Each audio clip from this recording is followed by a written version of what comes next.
You are stranded in a parking lot because your Ford dashboard is displaying a no-key detected error.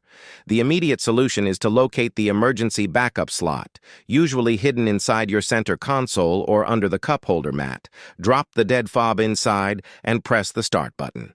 This bypasses the dead battery in your key fob using a built-in RFID chip to start the engine.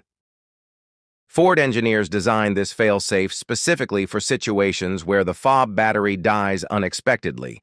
The exact location of the backup slot varies slightly depending on your specific model. In an F-150 or Explorer, you will typically find it under the rubber mat at the bottom of the front cup holder or inside the main center console storage bin. For models like the Escape or Mustang, check inside the center console armrest. Once you locate the slot, it is shaped exactly like your key fob. Place the fob flat inside the indentation with the buttons facing up. Make sure your foot is firmly pressing the brake pedal, just like you would during a normal start.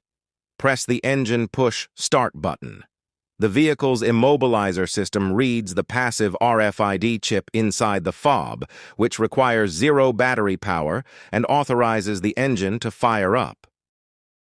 After you get the vehicle running and make it home, you need to replace the CR2032 battery inside the key fob immediately.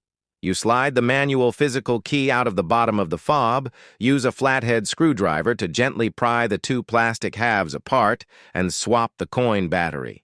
Keep a spare battery in your glove box to prevent this from happening again.